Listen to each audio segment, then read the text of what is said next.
Hello, everyone, and welcome to another webisode of All Politics Are Local. I'm WSAV Now reporter John Dowding. Every week, we take the time to break down some of those big headlines coming from Washington, D.C. and Atlanta to see how it impacts us right here in the Coastal Empire and Low Country. As always, we're being joined by WSAV Washington correspondent Kelly Meyer. Hey, Kelly, how are you doing this morning? I'm doing great, John. Thank you for having me. Of course. So it's funny because, last week I was on vacation and we didn't get the chance to chat on Monday, but it's funny because I thought we were going to have a lot to chat about last Monday, but we have even more to chat about this Monday. I was talking about the election and also too the fact that Georgia is in. I hate to be corny and to quote the song, but Georgia's on everyone's mind right now. I know So, I feel like everyone's been using that, but I love that song, so let's keep it going. right, it just makes sense. I mean, hello. So let's just go really first into, the latest updates about the election stuff. So we heard, actually, ironically, on my birthday on Friday, we heard that all of the national outlets, except for a few, including the Associated Press, they haven't called it yet, but these, we saw NBC News, ABC, the Washington Post, a whole bunch of organizations, media organizations, call Georgia for President-elect Joe Biden, as well as calling North Carolina for President Trump. Now, granted, Joe Biden still is the president-elect, so this win in Georgia here, it's really more just, it's more representative. It's more just, ceremonial. Yeah, Yeah. yeah, because it just increases his electoral college count that he now has. And but the fact that Georgia flipped blue the first time since 1992, that was when Bill Clinton was first elected. The first time Georgia has flipped blue. I'm gonna just keep saying that this entire conversation. It's monumental. I didn't expect it. I don't think you could have expected it either, Kelly. A lot of people weren't. So let's first talk about the fact that the states flipped blue. I mean, what is that saying, Kelly? What are you? I'm sure you were sitting back surprised, saying, "What is going on in Georgia?" Well, it was interesting. I think you could see that during the final days of the campaign, you saw that there were more people starting to go down there and campaign for Biden. So that they wouldn't make that choice in those final valuable days of the race to go somewhere if they didn't think it was worth it, if they didn't see it maybe flipping blue. So seeing that was the first indicator that this may actually flip. They wouldn't be spending this kind of time. So that really, piqued my interest. And then obviously to see how the results were starting to come in. And as you said, I know we are in this audit and, AP hasn't officially called the race, but as it's looking and as other outlets are calling it, Biden won the state of Georgia. And we heard from Ohio Democratic Senator Sherrod Brown on this and the changing dynamics and demographics in the state of Georgia. And I'll play that for you now, just because I think it was interesting to hear from him on this. People in Georgia, they voted for Joe Biden, and in a surprise, perhaps, but the state of Georgia is changing. There was a real passion for a new president from Georgians. A huge vote came out of the cities and the suburbs and rural areas. And I think that Georgia will likely continue in that direction as a state that has become more democratic, but more than that, they want to hold this government accountable, and they've not been happy with the Trump administration clearly from that vote. And I would assume they will vote for two senators that will take them in a different direction from the Trump administration. It's so interesting what he has to say, because I want to share this with you. It's something I've been quoting the last few weeks. So I spoke to a Georgia voting rights activist. Her name is Nsé Ufot, and she is the executive director of the New Georgia Project, which has been working over the last few years to register what they're calling the new majority of voters in the state. So I said to her, I was like, Nsé, why is Georgia, sorry to misquote this, and it's going to be cliche, but I'm going to use it as much as I can. Why is Georgia on everyone's mind? I'm like, why is Georgia receiving so much attention? What has changed? Because we're in 2020, so what has changed? And she said, and I think it's it's a brilliant point, is the fact that right now Georgia is going through a reversal of the Great Migration, and so are a lot of these southern states. We're seeing, to go back in history, I know I was not a big history buff in high school, but here we are. the Great Migration in the mid 20th century was when we saw a lot of African American people fleeing the South to try and flee Jim Crow segregation and other racial tensions that were going on in the South. But now in 2020, obviously we have the Civil Rights Act and other measures. Granted, we're not in a perfect union yet, but things have improved a lot. We see a lot of people of color moving back down south because of warmer weather, because it's much cheaper. It's much cheaper lifestyle here, and so there's a lot of underdeveloped land. So we're seeing a lot more people of color coming home to Georgia, and obviously to North Carolina too, which is why North Carolina is a swing state as well. But we're seeing it all across the Southeast. It's so interesting to see that other people are seeing that as well, to see these changing demographics, changing dynamics, stuff like that. I mean, just using this as a segue into the next thing we want to talk about, the most important thing really, is the fact that Georgia, both of Georgia's senators, not only were on the ballot in November for the general election, but they're both headed to a runoff. So in Senator David Perdue, his race against Democratic challenger John Ossoff, to be completely honest with you, and I'll come out and say it, I thought David Perdue was going to win re-election. But we saw he was not able to reach that 50% threshold of the vote. And so then we saw in the race with Senator Kelly Loeffler, who was appointed in January. She had not won an election prior to this. She was appointed after Governor Kemp appointed her to the office after Senator Johnny Isakson resigned from office. She was appointed, and she basically faced a primary, just recapping for everybody watching at home. And so the main Democratic challenger was Reverend Raphael Warnock, who is the head of the Ebenezer Baptist Church in Atlanta. He preaches at Martin Luther King's pulpit. And so now the two of them are headed to a runoff. Kelly, you did a story about why this matters, why this is so important last week. And everybody's eyes, every single person's in the political realm, their eyes are on Georgia on January 5th. Why, Kelly? Why is this so important here? These two Senate races here in Georgia.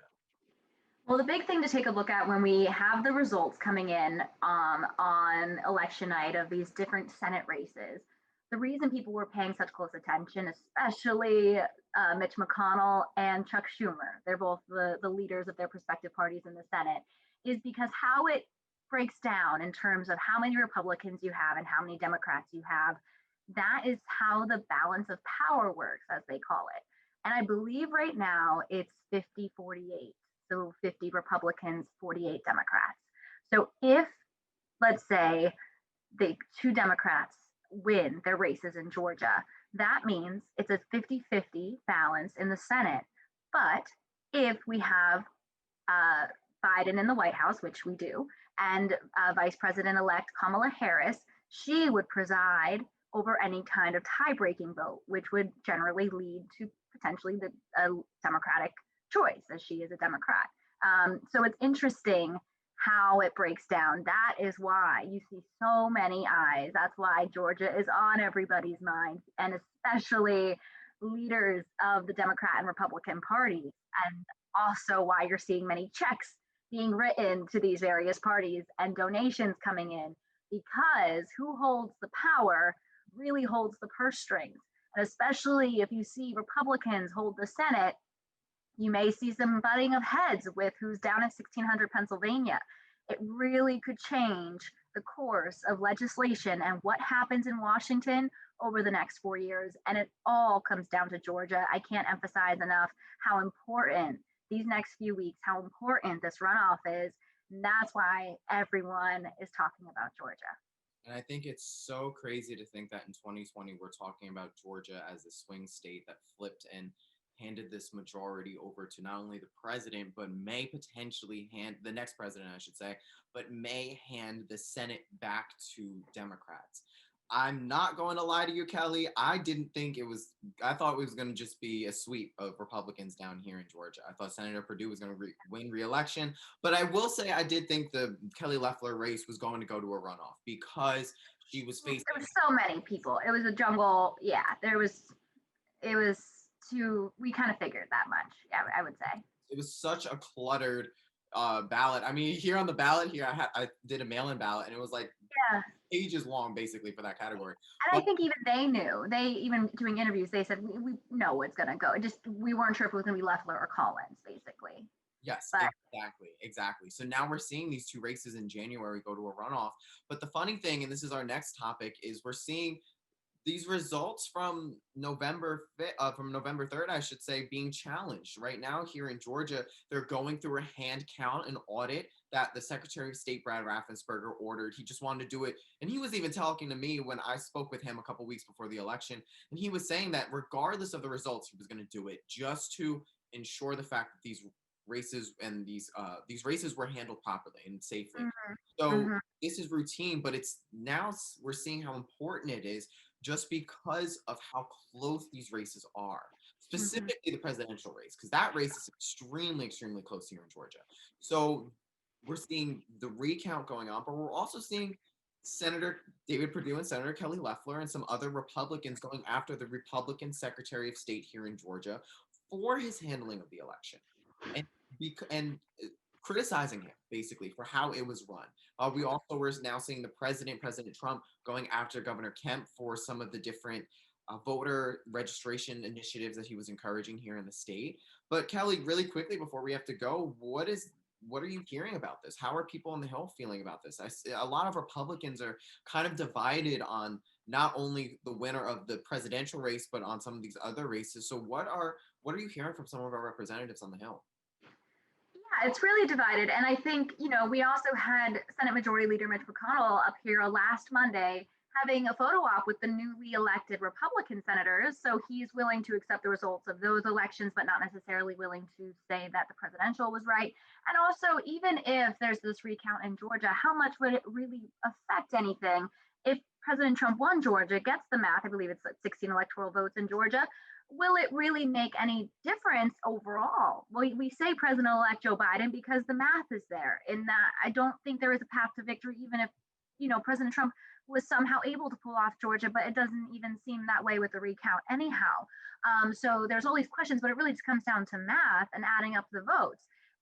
But I also talked to Doug Collins, the congressman, now former congressman, I believe, because he will have lost his Senate race here with in this runoff, and now he won't be able to keep his seat in Congress. But he's leading the effort for the Trump recount, for the Trump campaign. So we talked to him Friday, and he said this to me about what the recount in Georgia might mean. It could, especially if we find out some things on the issues that we're fighting with the voting machines or with the ballots themselves. But remember, again, this is not about a sour grapes. This is not about doing it because the president's upset because of what the numbers say. The president thinks that the numbers should be different, and we do as well. But this is about making sure, again, going back to a very simple point, Democrat, Republican, Independent, no matter who you are when you step into that voting booth or you take your absentee ballot, it all ought to be counted properly and it all ought to be legal and fair.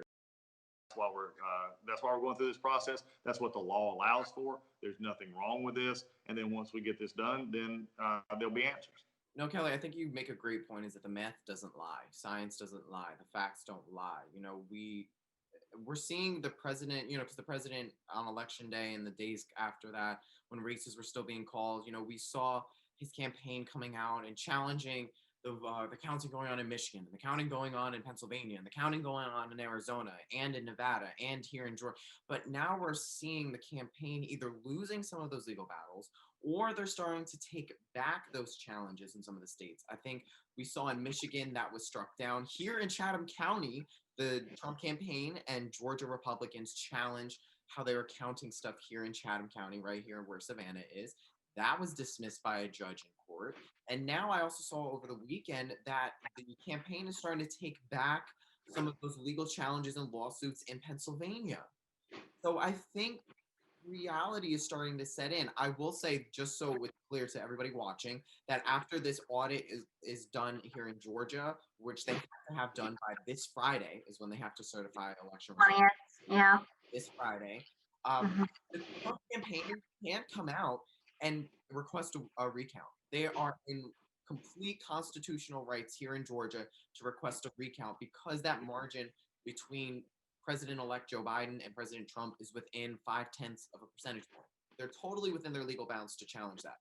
But again, that it's like you said, Kelly, it's that question of, is it going to make a difference? Is it really going to change the results of this election? And I don't really know if it will be, in my humble young reporter opinion. So, but thank you, Kelly, as always, for sitting down with us on this Monday, kickstarting the week. So much has been going on lately. You know, we've been talking about the election for months, and obviously it's nowhere near over here in Georgia. So thanks for sitting down with us, Kelly. Thank you for having me. If you want to see more of Kelly's stories and our entire team in Washington stories, just go to our website at wsav.com/Washington, and you can catch up on previous episodes of All Politics Are Local on our website as well. Just go to wsav.com/allpoliticsarelocal. Thank you so much again for watching. I'm John Dowding. We'll see you again next week on All Politics Are Local.